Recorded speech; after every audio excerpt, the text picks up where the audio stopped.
मैं आपके चरणों में ये वंदन प्रार्थना करना चाहता हूं, यह बता दीजिएगा ये प्रेत लोग रहते कहाँ हैं? कितना सुंदर प्रश्न किया। ये प्रेत कहाँ रहते हैं? इनको जगह कहाँ मिली है रहने के लिए? मुझे पूछा गया है कि देवताओं की तस्वीर किधर लगाई जाए। जिस घर में आपने मंदिर बनाया है, मंदिर में माता पिता की फोटो वहां ना रखें। मेरी बात मान लें तो ऐसे कर लीजिए, जैसे इधर आपके भगवान का जो मंदिर है उसके ठीक सामने की जो दीवार है वो तस्वीरें उस दीवार पर लगाइए। भगवान उन पूर्वजों को देख रहे हों और पूर्वजों की दृष्टि भगवान के चरणों में। आपने किसी ने बहुत अच्छा प्रश्न किया है, बहुत बहुत धन्यवाद। मुझे विश्वास है कि यहाँ की कही गई बातें आपकी समझ में जरूर आ रही होंगी। प्रश्न किया गया है गरुड़ पुराण का प्रेत खंड, वहां की ये बातें हैं। प्रेत खंड है गरुड़ पुराण का जो आप सुन रहे हैं। उसमें पूछा गया है कि प्रेत रहते कहाँ हैं। तो कहा गया कि कुछ परिवारों का स्तर इतना निम्न और दूषित हो गया है, उनके यहाँ परिवार के ही लोग बड़े दुराचरण के ऊपर उतारू हैं। बहुत से घरों के तो दूषित वातावरण में इतनी दिक्कतें, इतनी परेशानियां हैं, वहां कभी लिपाई और पुताई नहीं होती, पक्के फर्श हैं, वहां भी कभी झाड़ू पोंछा लगता नहीं है। मांगलिक कृत कार्यों में भी कभी देवी देवताओं का आह्वान होता नहीं है। ऐसी जगह पर प्रेतों को स्थान है। भगवान नारायण कहते हैं, श्लोक बोले देता हूं कि यस्मन्नो मार्जनम हर में क्रियते नोपलेपनम। जिस घर में कभी भी रसोई में झाड़ू नहीं लगता, देवालयों को शुद्ध साफ सुथरा नहीं किया जाता, घर में लिपाई पुताई नहीं की जाती, जिस घर में कभी मांगलिक कर्म, कभी कलश नहीं भरे जाते, कलश में पंच पल्लव नहीं लगाए जाते, स्पष्ट यहां लिखा हुआ है जिस घर से कभी भी गौ माता के लिए रोटी नहीं निकलती, ये स्वयं नारायण बोल रहे हैं, उनकी बात माननी पड़ेगी। कहा गरुड़ तुमने पूछा है कि प्रेत कहाँ रहते हैं, अभी ये नहीं जवाब दिया कि प्रेत कौन बनते हैं। अभी तो आप ये सुन रहे थे कि प्रेत कौन नहीं बनते, अभी इसमें सुनेंगे कि प्रेत कौन बनते हैं। इसी में एक प्रश्न यह है कि गरुड़ ने ये पूछ लिया कि प्रेत कहाँ रहते हैं, तो भगवान बता रहे हैं कि प्रेत कहाँ रहते हैं, सुन लीजिए। भगवान ने कहा कि ये समन्नो मार्जनम हर में क्रियते नोपलेपनम।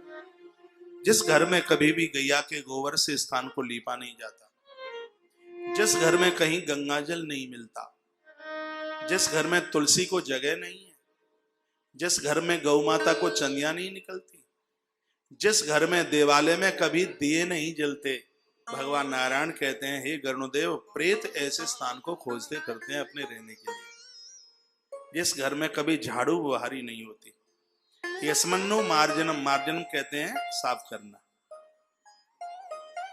यस्मन्नो मार्जनम हर में क्रियते नोप लेपनम, जहां कभी कोई लेपन लेपाई नहीं, ना मांगल्यम, कोई मांगलिक कार्य नहीं, न सत्कार है, जिस घर में छोटे लोग कभी बड़ों को इज्जत नहीं करते, बड़े लोग छोटों के ऊपर स्नेह नहीं करते, सासू ससुर बहुओं को गालियां देंगे और वो बहुएं कभी भी बड़ों का आदर नहीं करेंगी।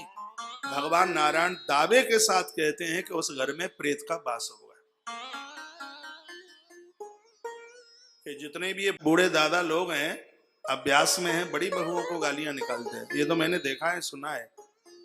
अपने स्वभाव को चेंज कीजिए, बदलिए, और नहीं प्रेत बनने को तैयार हो जाइए। एक तो करना पड़ेगा, या गाली छोड़िए या फिर अपनी मौत बिगाड़िए, दोनों में से एक तो होगा। और हर बात एक प्रमाण के साथ कही जा रही है। जहां मांगलिक कार्य नहीं होते, जहां अतिथि का सत्कार, बड़ों का आदर नहीं किया जाता, हे गरुड़, वहां स्थान प्रेतों को मिला है।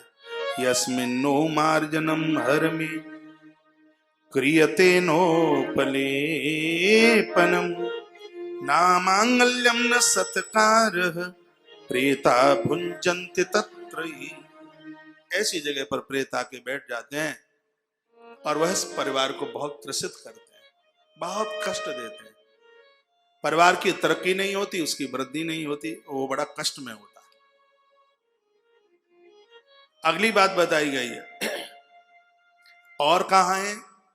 मैंने पहले भी ये बातें बोली हैं, आप मेरी बात नहीं माने, आज आपको मानना पड़ेगा।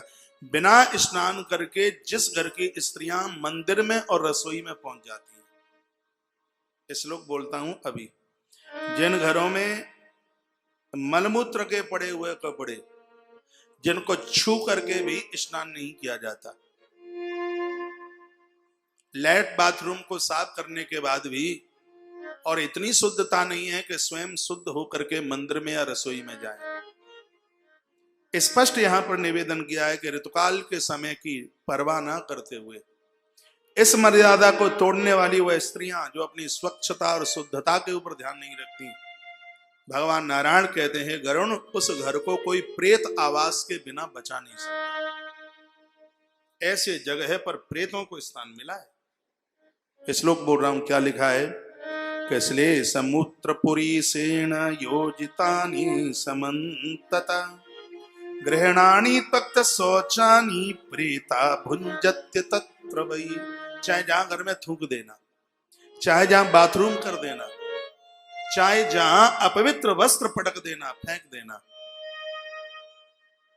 एक यहां बड़ी सुंदर बात कही है, अपने पहनने वाले कपड़ों के साथ देवी देवताओं के वस्त्रों को धोना, अपने अपवित्र वस्त्र, और उनको चाहे जहां पटक देना। भगवान नारायण देखो, ये ऐसी बातें हैं, इनमें सुधार कर लें तो स्वर्ग धरती पर उतर के आ जाएगा। और जानते सब हैं लेकिन मानते नहीं है। और ये मेरी बातें बनावटी नहीं है, पहले श्लोक और उसके बाद अर्थ लो।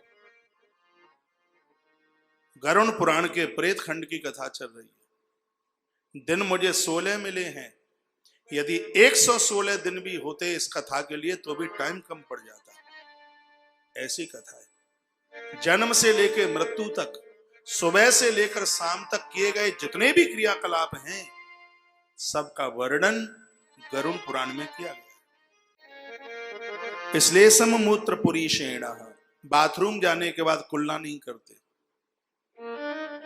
दीर्घ संका, मल विसर्जन के बाद जो स्नान नहीं करते, सीधे रसोई में घुस जाएं, पूज्य लोगों को छू लें, सीधे मंदिर में घुस जाएं। भगवान नारायण कहते हैं गरुण, ऐसे आवास को कोई प्रेत निवास स्थान से बचा नहीं सकता। ये भूत विहार देखा है ना, वो इतना भूत खेलता है वहां पर। वहां कहाँ है? मेहंदीपुर बालाजी। बहुत लोग जाते हैं भूता संग, वो तो ढूंढते ही रहते हैं, हमें कोई ऐसे मिले। मैं पुनः निवेदन करना चाहूंगा, सालासर और मेहंदीपुर बालाजी जैसे इस दरबार में और अपवित्र की स्थिति में, जहां सूतक लगा है, पातक लगा है, सोवड़ का सूतक या मृत्यु का सूचक या ऋतुकाल की अपवित्रता, और ऐसी स्थिति में ऐसे पवित्र स्थानों में यदि जाकर के प्रवेश किया है, उन स्त्री पुरुषों के पीछे वहां भूत बिहार महाराज लग लेंगे, वहां पर वो बच नहीं पाएंगे। इसलिए सनातन धर्म की इस मर्यादा को मत तोड़िए। ये भूता प्रेता तो वहां घूमते ही रहते हैं, इसलिए कि हमें कोई मिल तो जाए अपना शिकारी, और उसी के संग वो चलते चलते वहां तक पहुंच जाते हैं। गलती मत कर बैठिएगा, सावधान रहिए। श्लेष मूत्र पुरीषेण, बाथरूम करने के बाद बिना कुल्ला किए, मूत्रेण शब्द लिखा है। बाथरूम जाने के बाद बिना कुल्ला किए, दीर्घ संका जाने के बाद बिना नहाए, और रसोई तक पहुंच जाना, रोटियां भी थपथपा देना। इस मान मर्यादा का जो उल्लंघन करे, चाहे स्त्री हो चाहे पुरुष, ग्रहणानि तक्त शौचानी, जिस घर में शौचानी यानी जो पवित्रता नहीं है, प्रेता भुंजत तत्र वही, प्रेत उस घर का रक्त चूसते हैं, प्रेत उस घर में अपना बसेरा कर लेते हैं। जय श्री कृष्णा, जय श्री राम, जय गौ माता, जय राधे श्याम। ओम ओम।